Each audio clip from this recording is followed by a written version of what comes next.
Hi friends, welcome to vanshi cafeteria. நம்மளோட சேனல்ல இன்னைக்கு ஒரு சுவையான எக்கொத்து பரோட்டா எப்படி பண்றதுன்னு பார்க்க போறோம். இந்த எக்கொத்து பரோட்டா வந்து தேனி, மதுரை அந்த ஊர்கள்ல நீங்க போய் சாப்பிட்டீங்க அப்படினா என்ன டேஸ்ட் கிடைக்குமோ அதே டேஸ்ட் வந்து நம்ம வீட்டிலேயே கொண்டு வரலாம். அதுக்கு இந்த வீடியோவை நீங்க கடைசி வரைக்கும் பாருங்க ப்ளீஸ். ஃபர்ஸ்ட் வந்து நான் என்ன பண்றேன் அப்படினா pan ஹீட் பண்ணிட்டு இருக்கேன். pan வந்து ஈரம் இல்லாம நல்லா dry ஆன பின்னாடி 4 டேபிள் ஸ்பூன் அளவு எண்ணெய் சேர்த்திருக்கேன். எண்ணெய் ஹீட் ஆன பின்னாடி நம்ம கட் பண்ணி வச்சுருக்க சின்ன சைஸில் கட் பண்ணி வச்சுருக்க வெங்காயத்தை அதில் சேர்த்துக்கலாம். நான் 2 மீடியம் சைஸ் பெரிய வெங்காயத்தை எடுத்து சின்னதாக கட் பண்ணி அதில் போட்டிருக்கேன். ஆனியனை வந்து லைட் பிங்க் கலரில் சேஞ்ச் ஆகணும், அது வரைக்கும் நம்ம வந்து ஆனியனை வதக்கணும்.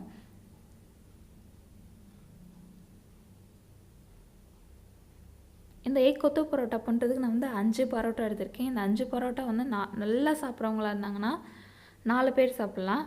கொஞ்சம் கம்மியாக சாப்பிட்றவங்களா இருந்தாங்கன்னா 5 பேர் அளவு கூட சாப்பிட்லாம். நான் இப்போ வந்து கருவேப்பிலை சேர்த்துருக்கேன். கருவேப்பிலையோட ஃப்ளேவர் வந்து இந்த கொத்து பரோட்டாவுக்கு வந்து ரொம்ப நல்லா இருக்கும். அதனால் கருவேப்பிலை மறந்துடாமல் சேர்த்துக்குங்க. இப்போ வந்து அந்த முட்டையை வதக்கிறதுக்கு நம்ம வந்து பெப்பர் போட்டு பண்ணோம் அப்படின்னா நல்லாயிருக்கும் அதோட டேஸ்ட்னால ஒரு ஸ்பூன் அளவு, 1 ஸ்பூன்லேருந்து 1/4 ஸ்பூன் அளவு பெப்பர் சேர்த்துக்குங்க.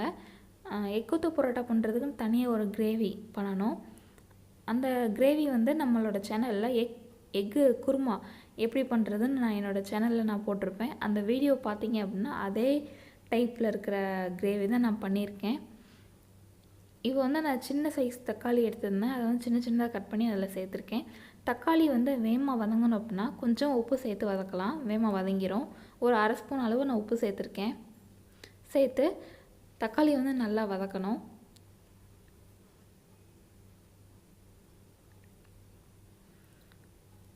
கடைகள்லாம் அந்த கொத்து பரோட்டா பண்ணுறப்ப அந்த பரோட்டா வந்து ரொம்ப சாஃப்டாக இருக்கும், ரொம்ப சின்னதாக கட் பண்ணியிருப்பாங்க.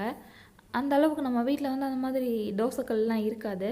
அதனால என்ன பண்ணுறீங்க அப்படின்னா பரோட்டா வாங்கிட்டு அதை சின்னதாக கட் பண்ணிவிட்டு மிக்சியில் கொஞ்சமாக சேர்த்து ட்ரையான மிக்சியில் ஒரு சுற்றி எடுத்தீங்க அப்படின்னா நல்லா பொடியாக ஆயிரும். நான் அந்த மாதிரி தான் அந்த பரோட்டா வந்து பிச்சிருக்கேன். இப்போ நான் வந்து மஞ்சத்தூள் ஒரு 1/2 ஸ்பூனும் 1 ஸ்பூன் மிளகாய் தூளும் சேர்த்துருக்கேன். ஏன்னா ஏற்கனவே பெப்பர் போட்டிருக்கோம், குழம்பும் சேர்க்க போகிறோம், குழம்புலையும் நம்ம காரம் சேர்த்துருப்போம். அதனால் காரம் வந்து பார்த்து சேர்த்துக்கோங்க. பரோட்டா வந்து வாரத்துக்கு 1 நாள் சாப்பிடுங்க, அடிக்கடி சாப்பிடாதீங்க. பரோட்டாவும் உடம்புக்கு சேராது. அதனால் காரமும் அதிகமாக இருந்துச்சுன்னா அதுவும் சேர்ந்து ஏதாச்சும் பிரச்சனையாயிரும் வயிற்றுக்கு. அதனால் காரம் பார்த்து சேர்த்துக்கோங்க. இப்போ நான் 5 பரோட்டா எடுத்துருக்கனால 3 எக்கு சேர்த்துருக்கேன். நான் எக்கு வந்து ஒரு 3/4லேருந்து ஒரு 1/2 பாகம் அளவு குக் ஆகும்ல, அந்த ஸ்டேஜ்லேயே நம்ம வந்து பரோட்டாவை வந்து போட்டுடணும்.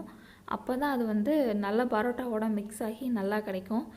எக்கு நல்லா பொரிஞ்ச பின்னாடி பரோட்டா சேர்த்தோம் அப்படின்னா அது நல்லா இருக்காது. அதனால் எக்கு வந்து 3/4 பாகம் அளவு ஃப்ரை ஆகும்ல, அந்த ஸ்டேஜில் நம்ம வந்து பரோட்டா சேர்க்கணும். இப்போ எக்கு வந்து 3/4 பாகம் வந்து ஃப்ரை ஆகிருக்கு. இந்த ஸ்டேஜில் நான் வந்து பரோட்டா சேர்க்குறேன்.